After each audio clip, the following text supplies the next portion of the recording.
All right, a little bit about Salesforce. So we were founded in 1999 with a vision to transform the software industry. And we went about that in three key ways. So the first was to develop a new business model, a software as a service, pay-as-you-go, subscription-based model. And the second way was a multi-tenant cloud model, which is whereby companies of all sizes can share the same infrastructure on one platform. And the third and final piece is our philanthropic model, which is the 1-1-1 model internally. And that is where we give 1% of our time, 1% of our product, and 1% of our equity back to nonprofits across the globe. And it's this continuous focus, if you like, on technology and innovation, on customer success, and on giving back that has fueled our massive growth. And so we are on track this year to be the fourth largest enterprise software company, and we've won a couple of awards along the way, which we're very grateful for, including Forbes' Most Innovative Company for the last 5 years. So what does this mean from a hiring perspective? And here's some stats to share with you. So the last 10 years, our employee count has absolutely gone through the roof. When I joined 5 years ago, we had just over 5,000 employees, and today we have more than 20,000. And this year alone, we'll hire another 6,000 people. And those are just some like crazy, crazy numbers to think about. And so my problem to solve is how do we make sure that we hire with speed and with accuracy, and that we hire at the pace that we need to. And we have limited supply. You know, if you're hiring for software engineers in the Bay Area or account executives, it is a competitive market. And that's what we're going to talk a little bit about today. But why analytics? Like, why do you need analytics to prove out your hiring strategies? This is a little survey interlude. And this is the Deloitte Global Human Capital Trend Study. So for me, I run sales recruiting. All of my clients live and breathe in data. They service their customers with data to better understand them. But the area of people analytics as a whole has been pretty much less understood, let's say. And of this Deloitte Global Human Capital Trends Study, which interviewed 3,300 businesses across 106 companies, 75% of people said that they absolutely believe that the people analytics is important to their hiring strategies, their talent acquisition strategies. But at the same time, only 8% thought that their own company was able in people analytics, which is pretty underwhelming. And then 80% of the HR and recruiting professionals said that they would score themselves very low in their ability to analyze meaningful data to make hiring strategies. So I think it is absolutely important that as a business, as a recruitment leader, you are well positioned to use data to support your hiring strategies. So just so I know who's in the room, is everyone in recruiting? If you are in recruiting, can you just give me a little like, okay. And are you recruiting? Keep your hand up if you are a recruiting manager. All right, okay, good. So let's get started. Here's 5 sort of very basic steps that we use at Salesforce when we're analyzing data. And the first is around this hypothesis. So I say to myself and my team, what is the challenge that we're looking to solve? Like, what's the problem? And it has to, again, be subjective. It has to be a challenge where you can test a certain level of predictability. It can't be that Natalie thinks Lisa's awesome, right? So what is the fundamental business challenge that you are looking to address? And the second part is collecting the data. So we live in a world of big data. Everybody knows that.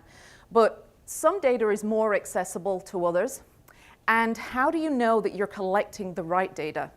So again, for us at Salesforce, we use data from our internal HR system, our applicant tracking system. We use a lot of LinkedIn data, third-party sort of market research mapping. Or, you know, you could do it the old-fashioned way and sit in the library and read some periodicals, whatever it is that you need to do to get your data. And then the third piece, which is the most interesting, is analyzing that data. What is the story that the data tells you? And a few things happen at this point. I mean, personally, in my work life and personal life, there's statistics that I read where I'm like, wow, I didn't know that things were that bad. And there's other stats that I see where I think, wow, I didn't know actually we didn't have a problem. So you have to look at the data and read the story. And at this point, lots of things happen. So data from lots of different sources can be noisy, and actually it can tell you nothing. And then you're just like, you know what, I'm back to square one. Sometimes the data points to a completely different hypothesis than the one that you started with. And actually the problem that you thought you were solving is a subset of a much bigger problem. And then sometimes the data is neutral. It just tells you nothing. And again, at this point, you're trying to be objective. You're tying it back to the hypothesis. You're not trying to validate your own opinion. So when you feel comfortable and confident that you have some meaningful data that tells you a trend or a story, then you move on to taking action. And once you take the action, you measure. You know, did your pipeline increase? Did your employee referrals go up? Did your candidate experience increase? Did it not? Did it decrease? Or did it remain neutral? And so those are the things that we look for. So this is about analytics in action. And I want to share with you 3 stories here about how we've actually put into practice this at Salesforce to meet our massive, massive hiring demands. If you're recruiting for engineering talent in San Francisco, you're going to know that we are in the most competitive market in the world for this type of talent. And a couple of years ago, our technology leaders came to us and they said, we need to double down on hiring in San Francisco. We need more engineers. You need to go faster. And our recruiters would say, you know what, we've spoken to everyone. Like, there is nobody else for us to speak to. And the hiring managers, of course, would say, well, that is bullshit. You know, we are in the epicenter of technology. Yes, there's more people. Go and hire more recruiters. Hire better recruiters. You know, give bigger sign-ons to our engineers, or whatever it was. So we knew that we needed data to show exactly what our market penetration rates. How many engineers had we actually spoken to? And what did it mean when recruiting was saying that we'd spoken to everyone? So we did a few things. We started, that was our hypothesis, then we started to collect the data. And we needed to analyze our total addressable market, our TAM. The way Salesforce defines their TAM is we look at companies where we lose talent to and companies where we gain talent from. And we are privileged to have a lot of that data. And then we worked with LinkedIn to define which candidates from those companies had we actually reached out to. And then we cross-referenced that with our applicant tracking system to look at the penetration rates. And the results were pretty surprising. I mean, in the Bay Area alone, for the engineering profile that we were targeting, we saw that there were 87,000 of those profiles. Now, we had shown as well that we'd only pursued 23%. And for our business leaders, they were like, 23%? That's not 50%, that's not 100%. Like, we were right, you haven't penetrated the market. However, what we have found statistically is that when you start to pursue 25% of the market or above, it gets harder to find top talent. You are doing more interviews. You are presenting more candidates. And so actually for us, you know, we're hiring the best of the best, and we want that quality to stay there. So for us, it's like actually 23% suggests that we need to get competitive and move our location strategy. And the great thing about the analysis that we did is that we saw some untapped areas, like Seattle, you know, 32,000 profiles and less than 10% saturation. So we were able then to go back to our technology leaders and say, of course we're going to continue to hire in San Francisco. This is where, you know, Salesforce was created. But at the same time, to meet the demands, we need to be able to go somewhere else, and that's what we did. Same thing happened in sales, of course, near and dear to my heart. So sales, when I took on the role, managing sales recruiting, the feedback from the business was, you guys just never hit your targets. Like, you just could not get there. And the recruiters again would say, yeah, well, we bring them pipeline, but they don't want to see this pipeline. And we've done everything. We are tapped out of the market. Ran the same analysis on addressable market, and we had an even larger saturation rate. Almost 30% of San Francisco had been tapped into. So this time what we did is we worked with our sales strategy team to look at which locations, in this instance across America, which locations did we have an office or presence at, whether it's a remote worker or whether it was a hub office. And so with our real estate team and our sales strategy team, we were able to come up with areas where we should invest. And Boston came up because you see here 15,000 account executives that fit our profile, and we had reached out to less than 5%, which meant that a lot of people hadn't heard from us. It was sort of greenfield. And we made the shift, and we doubled down in Boston. And over the last 18 months, we've grown that into a major hub for Salesforce, where we have everything from sales development reps all the way through to enterprise account executives. We did that recently again with Dallas and Irvine, and we'll continue to see that growth. So that's one way that location strategy can help you to hire. But that is just one piece, again, and sometimes you don't have the luxury of multi-offices, right? So we needed to look at who we were recruiting.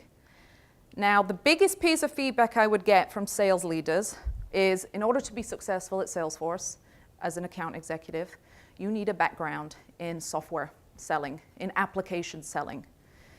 And recruiters would say, well, actually, I've spoken to some pretty cool people outside of the industry, but the hiring manager just, they don't want to, I can't get the resume past them.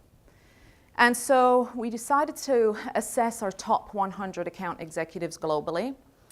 And it was really fascinating because what we found were 35% of our top talent had no software in their background, no technology whatsoever in their background. And this was sort of a game-changing moment for us, an aha moment, if you like. And we needed to take that a step further. So I said to my team, if industry isn't important, because clearly you don't have to be from software to be successful here, what are some of the common themes with our top AEs? And we found 3 common traits that jumped out of us. And the first was that these account executives had come from a background of having a very aggressive quota cadence. So at Salesforce, our quota is, if you're in sales, is monthly. And that takes a certain type of DNA to keep up with that pace. The second thing we found is that they had a sales methodology that was similar to ours. Again, at Salesforce, we're really steeped in storytelling, value consulting. And in fact, we have a training program, Sandler training, which all of our executives, account executives go through. And so these folks had had similar training. And then the last thing was that a lot of the top reps had either used Salesforce CRM or a very sophisticated CRM before. And their ability to ramp into our business, if they were a Salesforce user, was quicker. So this was like, you know, gold. This was, we thought we won the jackpot. And we were able to go back to the sales leaders and be like, you know, we know the DNA of your top people. And we also know that it isn't about which industry they come from. And we have identified some common traits. So the common traits, frankly, gave the business a certain level of comfort, right? Because software sales was their insurance policy. And now we're able to say, let's disrupt the industry. Let's not look just at software sales, but let's introduce some of these common traits. And we just ran the analysis for last year of our top reps. In our top 5, we have a lady, a great account executive, who was selling pediatric mattresses, right, before she joined Salesforce. And another gentleman that was at Ghirardelli, so selling chocolate. And they're our best account executives. So that's how we use data to disrupt the pipeline and increase the pipeline, which was amazing. And then tying into that is account executive assessment tools. We talk a lot about assessment. What is the right interview process? How do you identify what success means? So we thought, you know what, let's interview our hiring managers. And we did a survey with about 300 hiring managers, and we said, what are the traits that you most value in your top account executives? And they sent us their list. And we looked at our top reps and sort of merged the data together, and we came up with these competencies. So for our commercial account executives, you can see the competencies here, and our enterprise account executives. The only subtle difference between those two is the size of customer that they're selling to. And we created an entire interview framework to assess how to look for competitive spirit when you are interviewing an account executive. What are the questions that you should ask? What should you look for? Same with consultative solution selling. Had they gone through Sandler training? You know, can you go through, take us through a customer story? And these things were also game-changing because it removed some of the unconscious bias. Some of the interview questions that were being asked before we had this sort of structured view in place were like unbelievable. You know, questions about what's your superpower, which I hate that question a lot. And some of the sales leaders, they still sort of try and hang on to it a little bit. But this gave us a framework where every single hiring manager knew the competencies that they were assessing and why, because I mean, they'd given these to us. And also, I think it helps with the candidate experience. We'd had some, you know, shitty comments on Glassdoor about certain interviews, and I'm sure lots of us in this room have seen those about our own companies. And this has really helped us with that score, improve it. The last little topic here is disrupting when we recruit. So something that kept coming up when we didn't hit our hiring numbers was, but you can't forecast attrition. Like, how do you get ahead of that? And working with our fabulous analytics team, we created a headcount tool that would predict attrition by group, by geography. And that was pretty game-changing because you'd have a recruiter who then would know exactly what the attrition forecast was for their hiring manager. And they'd be able to say, I have some great pipeline that we should take advantage of here. And the hiring manager might say, well, I already have my 10 reps. I don't need any more. And the recruiter can say, well, actually, we're forecasting that you are going to have 3 attrits this quarter. So let's hire ahead of it now so that you're not on the back foot. The other thing that this data has done is acting as an early warning system for retention. And it basically pings us when we think that we're going to lose top talent so that we can intervene. One little example of that is recently we'd noticed in a particular business unit that they'd had higher than forecasted attrition. Now that can happen a lot for various reasons, but this was over 3 quarters at this point. And so we said, okay, who are these people that are leaving? And we found that some of these folks had about 24 months tenure with Salesforce. They'd been promoted at least once and had been in their current role for 11 months. And they'd been graded very, very highly by their managers. So we worked with the business and the hiring managers, and we said, our employees get hit up every day by recruiters. Why don't we re-recruit our own people? And we agreed that the recruiters would reach out to top talent and have a candid, open conversation. And it was fascinating because they did, and this particular group of individuals, some of them would say, actually, yeah, I am looking for another job. I am unfulfilled in my current role. I would love to stay at Salesforce, but I might have to leave to find my career of choice. And so what happened then was that we were able to rotate some of those best people into different assignments. They took on different roles. And 2 of them, in fact, moved to a completely different area outside of their function, and we retained them. And that is an awesome piece about Salesforce, that level of trust and transparency. And so what does all this mean? The results. This is JJ's #winning. I know you like a bit of #winning. Well, we are winning, and we're able to meet the demand of our hiring targets because we changed our location strategy. We got a seat at the table with our real estate team so that we have input. We moved the needle on how we were perceived, frankly, by the business. So we were able to move forward with credible data. We completely changed our pipeline model and ratios, which has been, I think probably my personal favorite, and many of the recruiters.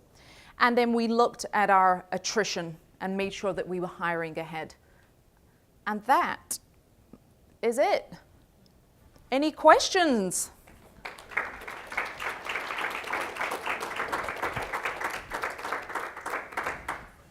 So what was, when you presented the data to the hiring managers, on the profiles of your top performers, what were their reactions, and did they acclimate and accept the data and kind of change that perception?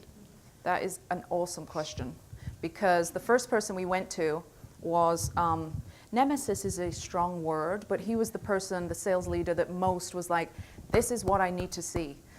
So we started with him, and we started with his whole organization, and actually the makeup of his organization was more than 35% coming from non-tech.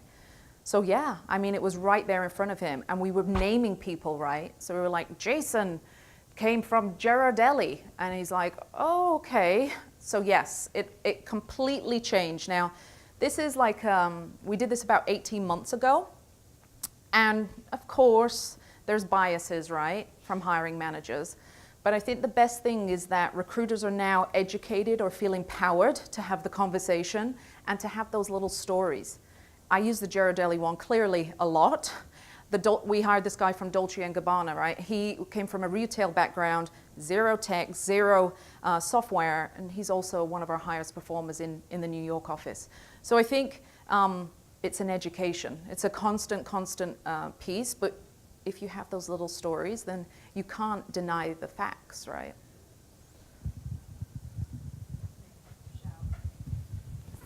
Yes, shout. I could do this. Wake up. So just really quickly, what does your team look like in order to pull out or carve out this data? Do you have like statisticians? Did you work with a consulting firm, an economist? Like, were your recruiters doing this data?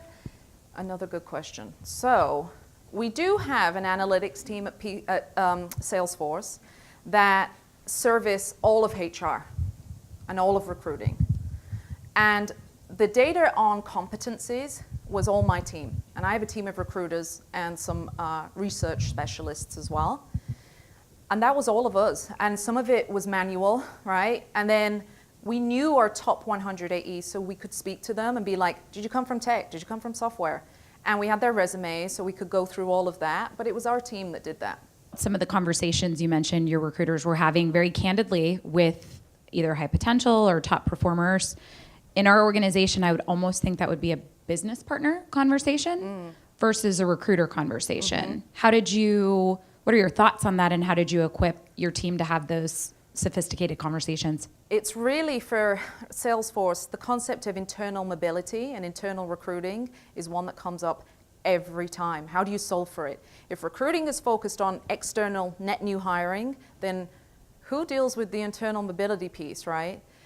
But at Salesforce, of course, recruiting and HR are part of the same team. We call it employee success. And we knew that somebody had to take accountability here. Somebody had to own it. And we decided, or my boss decided, that recruiting would own internal mobility as far as reaching out to candidates to re-recruit them. And we actually have 4 positions open right now to hire internal recruiters as part of the mobility team. So who knows how that will evolve? Who knows where that will sit tomorrow, a year, 5 years down the road? But right now, it's a group effort, and recruiting is reaching out. Cool. Well, thanks for having me. Thank you. Thanks so much. Thank you very much.